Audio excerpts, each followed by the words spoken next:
በአዲስ አበባ የአፍሪካ ረጅም ህንፃ ተጀመረ። ፉክክር የያዙት የአዲስ አበባ ህንፃዎች። አዲስ አበባ ባለፉት 5-6 ዓመታት በተለየ ተለውጣለች። አንዳንዶች የአዲስ አበባ ለውጥ በመልክ ብቻ የተደረገ ሲሉ ይደመጣሉ። ነዋሪዎች በኑሮ ውድነት እየተጎሳቆሉ፣ ነገር ግን ከተማዋ ደግሞ በሚያስገርም ሁኔታ እየተለወጠች ያለች ስለመሆኗ ይነገራል። የከተማዋ እድገትና ውበት በተጎሳቆሉ ህጻናት መካከል የቆመ የሀብታም ልጅን ይመስላል ይባልላታል። ሁሉም የክልል ከተሞች እሷን ለመምሰል ቢጥሩም ተደምረው እንኳን አዲስ አበባ ላይ የሚደርሱ አይደሉም። አዲስ አበባ ብቻዋን ህንፃዎቿን እርስ በርስ እያወዳደረች በመጓዝ ላይ ቀጥላለች። እድገቷ ጤነኛ አይደለም፣ የፈሰሰባት በቢሊዮን የሚቆጠር ገንዘብ የሥራ ዕድል አልፈጠረም፣ ገቢ መልሶ አላመጣም የሚሉ ክሶች ቢቀርቡባትም አዲስ አበባ ግን አሁንም ቀጥላበታለች። በየቀኑ ግዙፍ የህንፃ ፕሮጀክቶች ይጀምራሉ። ከሰሞኑ ብቻ 2 ግዙፍ ፕሮጀክቶች አዲስ አበባ ላይ ለመጀመር እንቅስቃሴ ጀምረዋል። አንደኛው አዲስ ቱሞሮ የሚባለውና የጎተራ ስፍር ተነስቶ ቦታው ላይ ለማር የተባለው ግዙፍ የኢኮኖሚ ዞን ሲሆን በቢሊዮን ዶላር ተመድቦለታል። ከዚህ በተጨማሪ ከሰሞኑ አዲስ አበባ ላይ ሌላ የግንባታ መረጃ ተሰምቶባታል። ይህም ከሳራ የአፍሪካ ሀገራት ደቡብ አፍሪካን ጨምሮ ካሉ ህንፃዎች ሁሉ የሚበልጥ ግዙፍ ህንፃ እንደሆነ ተነግሯል። ህንፃው አዲስ አበባ ሜክሲኮ አቅራቢያ ይገነባል ተብሏል። ይህ ህንፃ በኢትዮጵያ ኤሌክትሪክ ኃይል የሚገነባ ሲሆን 445 ሚሊዮን ዶላር ተመድቦለታል። በአሁኑ ሰዓት የአዲስ አበባን ረጅም ህንፃነት ሪከርድ ከያዘው የኢትዮጵያ ንግድ ባንክ ዋና መስሪያ ቤት 119 ሜትር ብርጭ ያለው የተባለው። ስለ አዲስ አበባ ረጃጅም ህንፃዎችና ከተማዋ እናያለን። አብራችሁን ቆዩ።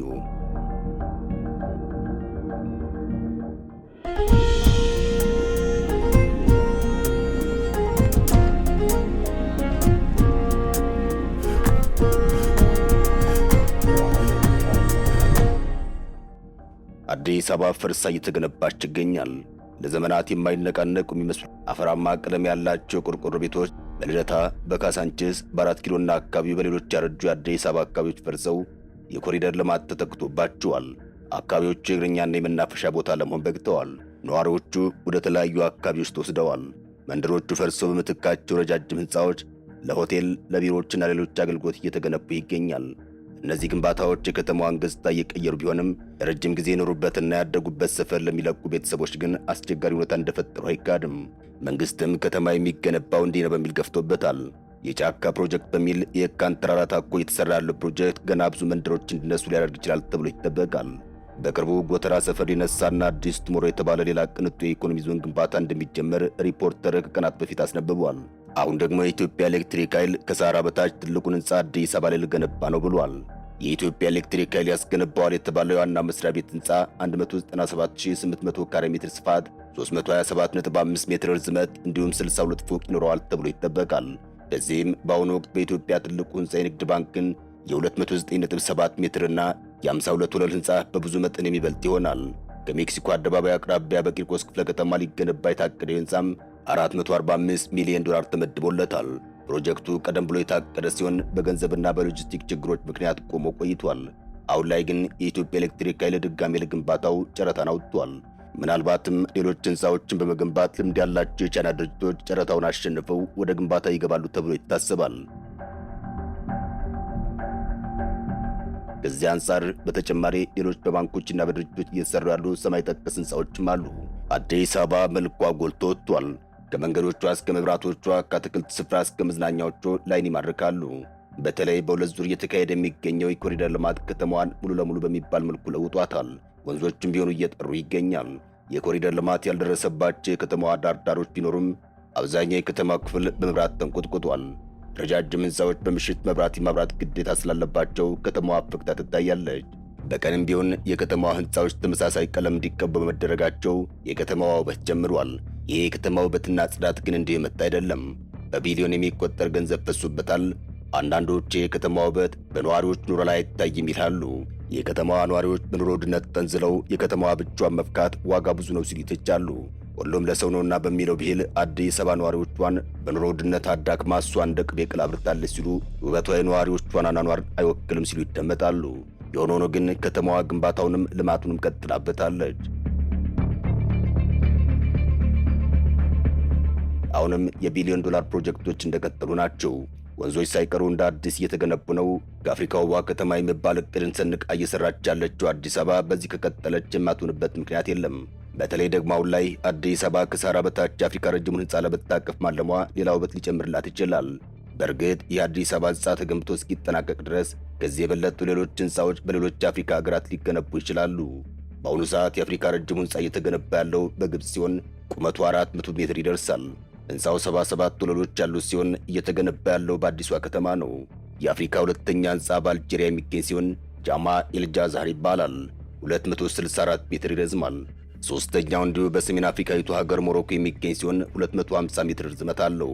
አሁን በአዲስ አበባ የተጀመረው ህንፃ ሰሜን አፍሪካን ባካለለ ደረጃ ከአፍሪካ ሁለተኛ ላይ የሚቀመጥ ነው ተብሎለታል። የኢትዮጵያ ንግድ ባንክ ዋና መስሪያ ቤት ህንፃ ከአፍሪካ 7ኛ ደረጃ ላይ ይቀመጣል።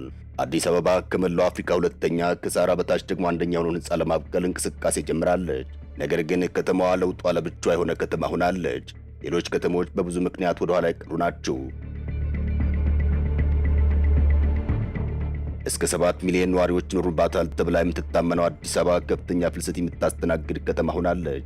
በተለይ በሌሎች አካባቢዎች ያሉ የጸጥታ ችግሮች አዲስ አበባ ውስጥ እንድትቀበል አድርጓታል።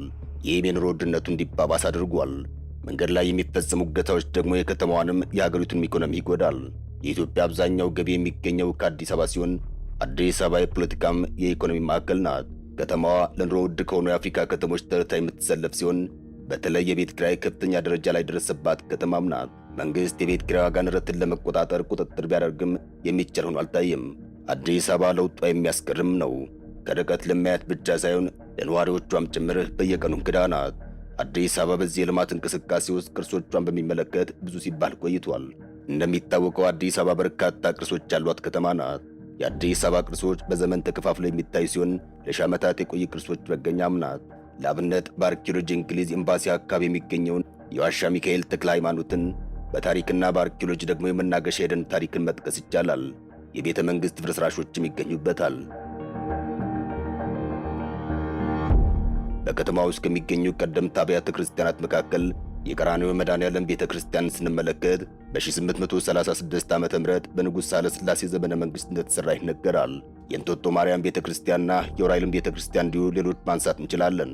እነዚህ ከከተማዋ መቆርቆር ከ1879 ዓ.ም በፊት የነበሩ ናቸው። ስለዚህ አዲስ አበባ ቅርስም ታሪክም ያላት ከተማ ነች። እንግዲህ እነዚህ አካባቢዎች በዋናነት በቅርስነት ከተመዘገቡባቸው ምክንያቶች አንዱ ሕዝብ ብዛት ወጥቶ የተለያዩ ክዋኔዎችን የሚያደርግባቸው መሆናቸው ነው። ወደ 17 የሚጠጉ የከተማዋ ሐውልቶችና አደባባዮችም ተመዝግበዋል። ቀደምት የሆኑ አብያተ ክርስቲያናት ተመዝግበዋል። አዲስ አበባ ልትናገራቸው የምትችላቸው የራሷ የእድገት ደረጃዎች ያላት ከተማ ናት። ከ1879 ዓ.ም እስከ 1928 ዓ.ም የሚኒልክን ዘመን ኪነ ሕንፃ እናያለን። ይህ ዘመን በተለይ መጀመሪያ ላይ ወደ ቤተ መንግሥቱ የመጡትን የአርመኖችና የህንዶችን ኪነ ጥበብ ሕንፃ ያሳያል። ለምሳሌ የአርመኖቹን ብናይ የአዲስ አበባ ወጣቶችና ስፖርት ሕንፃ አጠገብ የቦጎሲያንን ቤት እናገኛለን። እዚያ ቤት ውስጥ ነው የአፄ ምኒልክ የሬሳ ሳጥን የተገጣጠመውና የተሰራው። አዲስ አበባ ከተማ ስትጀመር የነበረውን ገጽታ ያሳያል። እንደ 70 ደረጃና 40 ደረጃን የምናይበትም ነው። ከላይ በተጠቀሰው ጊዜ የአርመኖች የህንዶችና የግሪኮች አሻራ ያረፈባቸው የኪነ ሕንፃዎች እናያለን። እነዚህ በኮሪደር ልማት ታድሰዋል፣ የፈረሱም አሉ።